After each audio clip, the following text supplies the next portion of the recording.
হঠাৎ করেই ভয়াবহ দাবানল ছড়িয়ে পড়েছে ইসরায়েলে। তীব্র তাপ এবং প্রবল বাতাসের কারণে দেশটির বেশ কয়েকটি শহরে আগুন ছড়িয়ে পড়েছে। এসব শহরের বাসিন্দাদের ইতিমধ্যে নিরাপদ দূরত্বে সরিয়ে নেওয়া হয়েছে। আগুনের কারণে শহরগুলোতে যান চলাচল বন্ধ রয়েছে। লাইনের কাছে আগুন লাগায় ট্রেন চলাচল বন্ধ করে দেওয়া হয়েছে।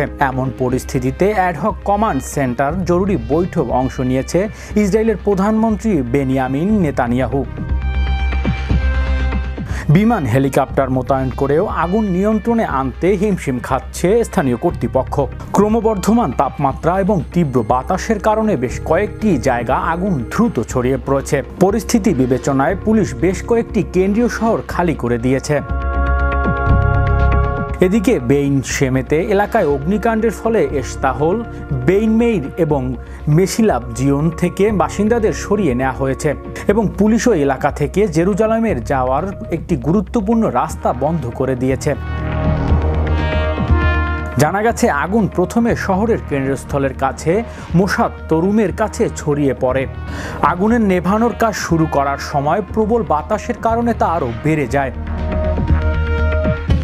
ফায়ার অ্যান্ড রেস্কিউ অথরিটি একজন মুখপাত্র টাইমস অফ ইসরায়েলকে জানিয়েছে, এই আগুনে 9 জন সামান্য আহত হয়েছে।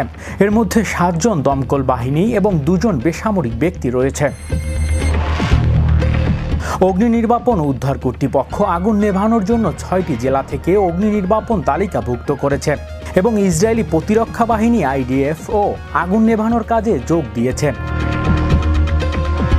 বেত শেমেশের ওপর দাবানল নেভাতে প্রায় 110টি অগ্নি নির্বাপন দল, 8টি অগ্নি নির্বাপন বিমান এবং একটি হেলিকপ্টার কাজ করছে। সামাজিক যোগাযোগ মাধ্যমে প্রকাশিত ফুটেজে দেখা গেছে রেহভোটের কাছে মহাসড়ক ধরে হেঁটে যাওয়ার লোকজনের ভিড় চারিপাশে ভারী ধোঁয়ায় আচ্ছন্ন।